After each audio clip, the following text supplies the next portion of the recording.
Here's a favourite of mine for you, but a notoriously tricky one, the KWA B&T MP9.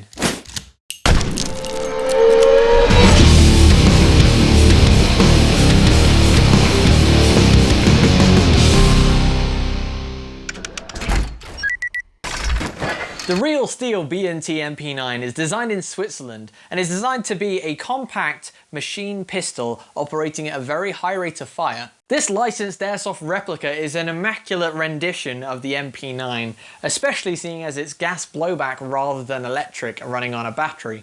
It gives much more realism and makes it just feel so much nicer to shoot. This gun comes in 4 different versions, both with and without the foregrip and in both black and tan. And as you can see, if you add a suppressor or a scope of any kind, you can transform this little guy to make him look very cool. As much as I like this gun, and I really do, there are several notable common issues that came up with this. When I bought it, it was secondhand, it wasn't functioning, so I had to do a bunch of research to try and fix it.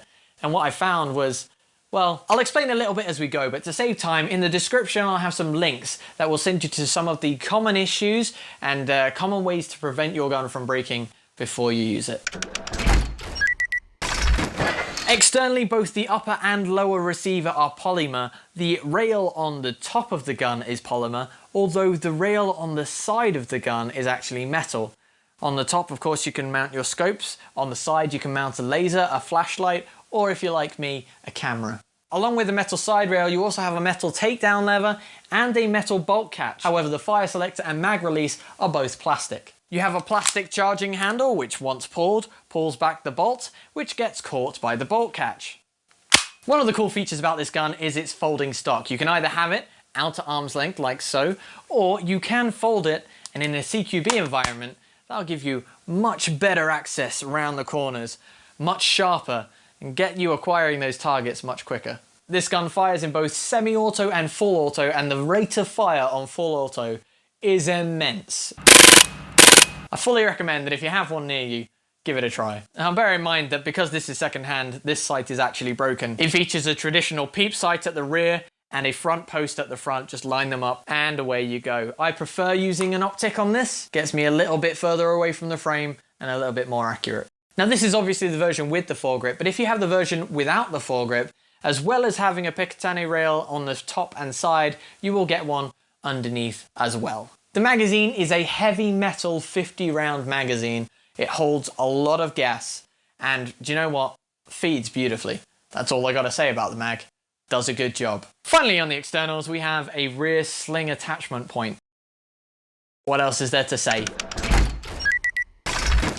Internally is where I had all of the issues with this gun. Okay, so externally it looks really good, apart from that one little imperfection with the sight.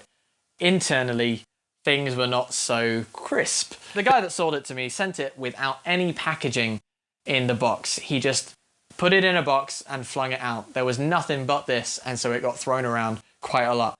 That meant that the inside had a problem with the disconnector. The disconnector is part 153 and is very difficult to find. There is a link in the description to where I got mine. You can find it there, and then you can learn how to replace it.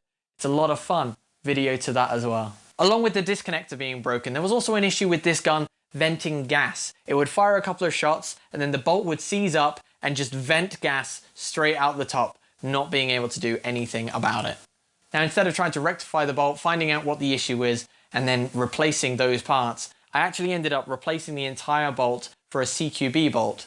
These guns are notoriously hot for the UK, and so it's actually a good idea to switch out to a CQB bolt anyway. It lowers the FPS and gets it ready to play on your local fields. As I mentioned earlier, this is a gas blowback, meaning that there are no electrics internally. For me, that is a really positive thing because it means that I can do work on it. I don't know anything about electrics, but gas blowbacks, well, you can figure it out. It's much easier to work with, and I recommend if you have one and you have an issue, have a look at it yourself, do a bit of research, and see if you can't fix it before sending it into a repair. So to summarise, this is a beautiful looking gun with a really strong rate of fire, and now that I've included the CQB bolt, it is ready for my field and shoots very nicely. I wouldn't recommend it to beginners. It costs around £200. It was without the suppressor and without the scope. And do you know what? It's tricky. but because it's a gas blowback and not electric, much easier to work with internally. Be willing to try and fix it if it breaks. There is a blog post for first-time MP9 owners to just have a look through, a couple of tips and tricks to stop things from breaking so early on. I, for instance, put electrical tape on my charging handle to stop gas venting into my face when I shoot. Small things like that. So there we go. If you haven't seen any of my other videos, go and have a look. We have vlogs, gameplay, and more reviews.